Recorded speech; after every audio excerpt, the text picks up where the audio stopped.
From Fox 8 Sports, this is the Overtime Podcast. From the Fox 8 studios in New Orleans, this is the Fox 8 Overtime Podcast. I'm your host, Sean Fazende, riding shotgun as he does each and every podcast. This is Andre Johnson. Junior. Do not forget the Junior. It's very important to remember the JR at the end of the name. Before we get into today's content, be sure to like, share, rate, and review. If you're watching us on YouTube, hit that subscribe button. Get the bell notification for when we drop that fire content. Also, once again, hello to the Gulf Coast Sports and Entertainment Network. Glad you have found us here inside Fox 8 Studios, this beautiful, wonderful Overtime Podcast set that we have here. It is Friday, another Friday. Hope you have big weekend plans. Hope it's all good, all great, all fun.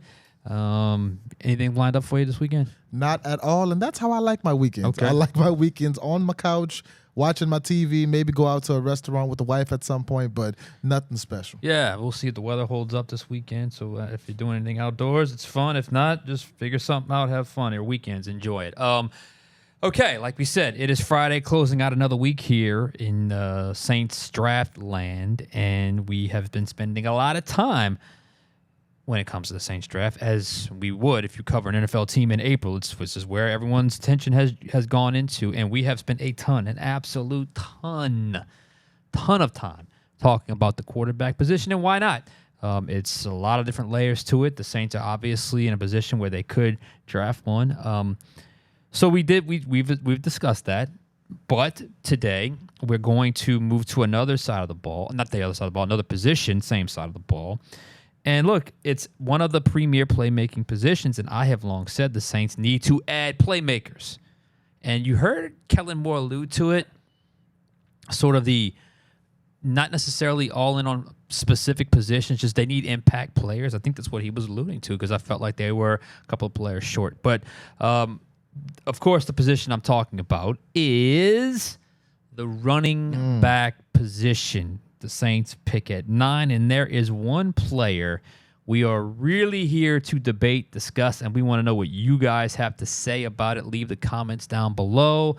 That being Boise State running back Ashton Jeanty. Yeah, I mean, you talk about impact players, and I don't know if there was an impact player as great as he was in all of college football last year. I mean, he had a solid argument to win the Heisman, even though they gave it to Travis Hunter. He had one of the greatest seasons that we've ever seen from a running back in the NCAA, and now he's in the NFL draft, and it's kind of a question mark where he'll be picked. I've seen him picked as early as 6th. I've seen him picked as late as, mid-20s, but Sean, if Ashton Jeanty is there at number 9 for the New Orleans Saints, do they pull the trigger and draft a running back in the first round? I could just give you the short, sweet answer, but I'm going to draw it out a little bit because that's what we do here. We don't give short and sweet here. First and foremost, I don't know. I think there has been a myth. I don't know if it's a media creation or if it may have been something somebody heard, but I would love to truly know how many teams actually, as a draft philosophy, truly have we don't draft running backs in the first round? Because I don't think many should or do, and I don't think many should. So before we get into Ashton Jeanty, I really want to go, because I think there's a lot of fans that are on that. I know there's a lot of media types that are on that. But does it actually match the data? Does it actually match the performance? It is true that the running back has been somewhat devalued, both in contracts and, first round picks. I was just doing my own sort of past draft scanning, and look, there have not been a whole lot of first round pick running backs recently. This is a different era. It was a no-brainer. You picked a running back early, but that has since changed. But I don't think it's been just completely abandoned, and I would love to know how many teams truly have the belief written on their wall, we don't draft running backs in the first round, or how many GMs truly believe that. And judging off past history, you would say the Saints do not have that philosophy because they drafted Mark Ingram in 2011. They've drafted our guy, Deuce McAllister, back in 2001. Ricky Williams before that. And I guess you can go back with the Reggie Bush, too? Reggie Bush, I'm sorry. How did I forget that? 2006. So I guess the point I'm trying to make is I don't I don't see why, if the pick comes around and a certain player is the highest graded and you have a vision for him, why you should just hesitate because it's a certain position. So let's just look at the data, okay? I went back and I looked. This was from 2017 to now, okay? So how many drafts is that? That's that would be so this would be the 9th draft since then. So from 2017 to 2014. Now we'll play the hit or miss, okay? Right. So I'll name the name. You say hit, you say miss. Let's see. Latest one was Bijan Robinson. Hit. Jahmyr Gibbs. Big hit. Najee Harris. That's probably, I wouldn't call it a miss. I wouldn't call it the biggest hit, but he did have some 1,000-yard seasons. He's with a different team now. He didn't sign a second contract with the Steelers, so I guess you can say closer to a miss than a hit, but he was an average running back. But he got over 1,000 yards, didn't he? I know it's not the craziest threshold anymore. It's not like he was a bust by any means. It wasn't a bust. He gave them solid production for a few years. Travis Etienne. That's been a hit so far. He's coming off a down year, but before that, back-to-back 1,000-yard seasons. Yeah. Clyde Edwards-Helaire. That's probably your miss. That's probably your miss. Yeah, or the last pick of the first round in 2020. Josh Jacobs. Hit. Big hit. Yeah, definitely. He's still playing, still balling. Saquon Barkley. One of the biggest hits you can have. The biggest hit you could possibly have, number 2 overall pick. Rashad Penny. Yeah, it's probably a miss. Probably he hasn't been able to stay healthy long enough to make a consistent impact. I forgot about this name. Sony Michel. He won a Super Bowl. I believe he was on the Rams Super Bowl team. I believe he won one with the Patriots as well. He's been part of a lot of winning teams, but I'm sure he didn't necessarily give you the production you would want from a first round back. Not a game-changing back. So I'm going to call that a miss. This is a tricky one. Y'all know him. Leonard Fournette. He had an impact early, but it was short-lived. For what he was, I mean, he was rushing for 1,000 yards pretty consistently in Jacksonville. If I remember right, he was part of that team that went to the AFC Championship the year that they, I believe they lost to the Patriots that year. Then he goes to Tampa, and he has a pivotal role in Tampa Bay winning the Super Bowl as well. So I'm going to say he was a hit. Me too. I'm going to give it a hit. He didn't have the longevity of some of the other backs in his year because that was a all-time great running back class. But for what he gave, I think he was a hit. Let's talk about that class because the last one I have on here, you know him well. Oh, yeah. Christian McCaffrey. In my opinion, the biggest hit on the list. Had some injuries last year, but obviously I think he's obviously a game changer. So that is 1, 2, 3, 4, 5, 6, 7, 8, 9, 10, 11. 11 over 9 years is low. So maybe there are some GMs that are staying away. Yeah. But of those 11, Bijan, Jahmyr Gibbs, Najee, I mean, I would say other than maybe Penny and Clyde Edwards-Helaire, maybe Sony Michel, that's 8 out of 11. So my point is, while you can have that philosophy if you want, or you can think, I could just find a guy on day 3. And look, this is a deep running back class, and I know there is a feeling out there amongst the NFL, the Saints, everything, that they could potentially find a day 3 back that could have day 2 or day 1 attributes. But history has shown, while there hasn't been as many as you would think, and it's certainly gone down over the years, the ones that you usually take in the first round hit.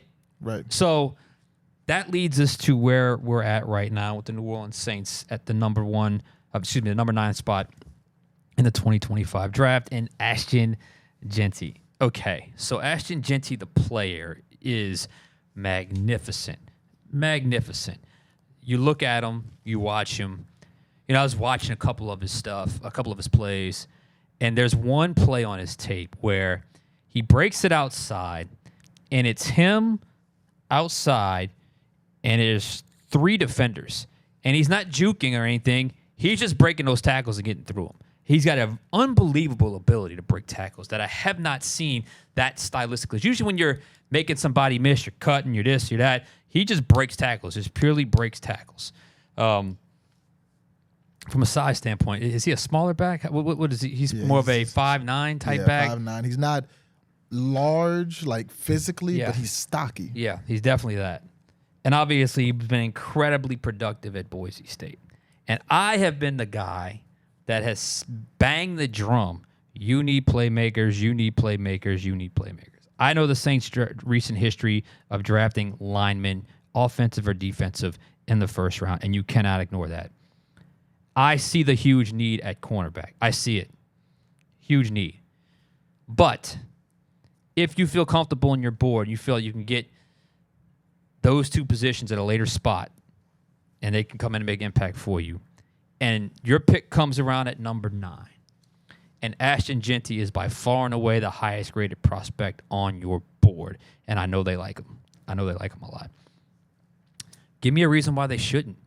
Give me a reason why they shouldn't. To me, I think he's worthy of the 9th overall pick, and I would not be disappointed if the Saints decided, you know what, Ashton Jeanty's our guy. I think not only would I not be disappointed, I think that would create a little bit of a buzz in the fan base that we haven't seen in a couple seasons. So my answer would be yes. Is Jeanty worthy? Yes, he's worthy a number 9 overall pick. Right, and then you look at the history of the Saints and how they've really drafted over the last 20 years. When they drafted Reggie Bush in the first round, they still had Deuce McAllister. Mm-hmm. When they drafted Mark Ingram in the first round, they still had Pierre Thomas. When they drafted Alvin Kamara, I believe that was the 3rd round, Mark Ingram was still kicking.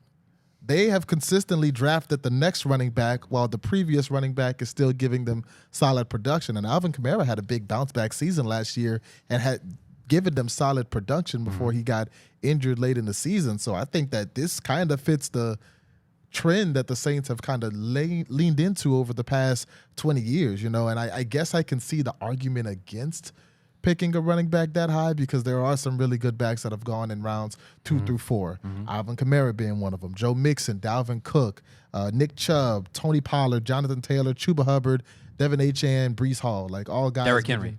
Derrick Henry, yeah.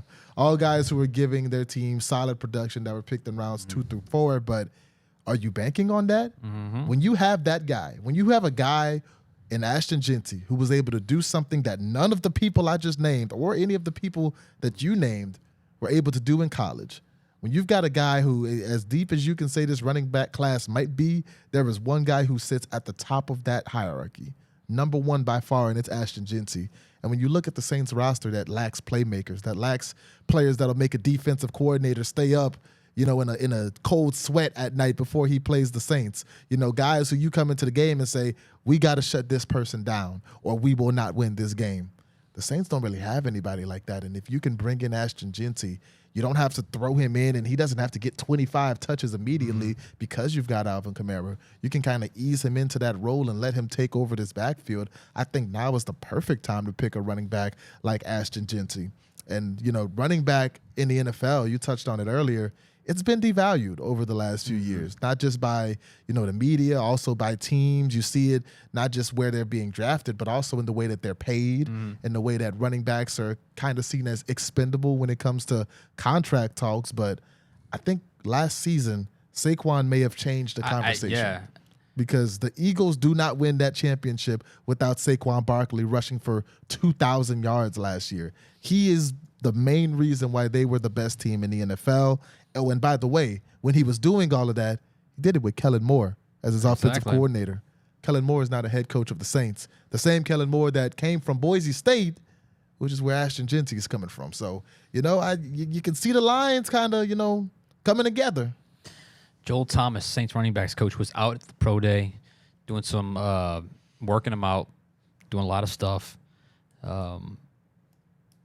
So there's definitely a a connection or there's an interest. Who wouldn't be interested in him? It's just a matter of does the board line up? Does the board stack up? Now was it the Raiders GM that's on record as saying he told his son they would draft Jeanty or something. It was some kind of crazy saying where like the son would be disappointed if they didn't draft Jeanty. I know there's a very high feeling that Jeanty could go to the Raiders because they got Pete Carroll, and Pete Carroll, when they were winning, who they had Marshawn Lynch. They built it through that running game and great defense. So he may or may not get there. But I think he's a guy, especially like you just said, when you look at what Kellen Moore has, it's just one of the most unique resumes I've ever seen because not only did he have a meteoric rise, but he's been successful in a lot of different ways. And when he had to be run first as a pass-happy former quarterback, he was able to do it to the tune of no one ran the ball more in the NFL last year than the Philadelphia Eagles with a former quarterback calling plays. That takes a lot of stepping back and realizing, okay, what is best for the entire group and what is best to help us give us the best chance to win. And obviously, they were proven right. Now, in a perfect world, is that what Kellen Moore wants to do? That is the biggest intrigue that we're not going to really know until the regular season starts, because I don't know what kind of offense he wants to run. He even said, I'm a natural 11 personnel guy, but if I have 2 great tight ends, I'm going to go 12 personnel. If I have 2 backs, I can go 21 personnel. So that's what makes it all the more intriguing. But the connections are certainly there. Now, let's just say there's a group of guys at 9, and they're all in the relatively high grade. Where would you put the running back need? Because when that situation arises, you go, okay, what's the bigger need at this point, and what's the class going to provide me later in the draft? Where would you put the running back need? That's the complicated part about it, because I don't think the running back need is necessarily not even one of your top 3 or top 4 needs on the team, but it kind of goes back to need versus best available. And I've been strong on, I think Ashton Jeanty is going to be the best available player at 9. The only way I personally take somebody at 9 other than Jeanty is if Shedeur Sanders falls to 9. If there's no Shedeur Sanders at 9, I think you pull the trigger on Ashton Jeanty, because outside of Travis Hunter, I think Ashton Jeanty is probably the best player in this entire draft. So you're that high on him? Yeah. I wonder, with it being, this is a really good running back class, if that causes any hesitancy to say, you know what, yes, he's our highest graded, but the next guy down could still be available at 40, give us some equal production, or somewhat, production close to production that Jeanty could give us, at least when he's running alongside of an Alvin Kamara, and we go a different direction. I can understand that line of thinking as well. But you shouldn't be scared if you're the Saints. You should not be scared of, oh, no, it's a running back in the top 10. We don't do that. We got to go. I don't understand that logic. So here's hoping, well, not hoping, but if the situation certainly comes up, they'll have a very important decision to make. And I'd be very curious to see what ultimately happens. I'm not taking it off the table, and I don't think they will either. So we'll see what happens. Yeah, I mean, in the running back position, especially in Saints offense, it's played a relevant role. Even when you had the pass-happy teams that were, the Saints were the number 1 passing offense in the league. Like, you think back, the 2-headed monster of Deuce and Reggie, like, that was a big deal when the Saints had that miracle run in 2006 where they went to the NFC Championship. You saw Pierre Thomas and the impact that he had, Darren Sproles and the impact that he had, not just running the ball, but also receiving the ball and catching the ball and getting out there and running routes.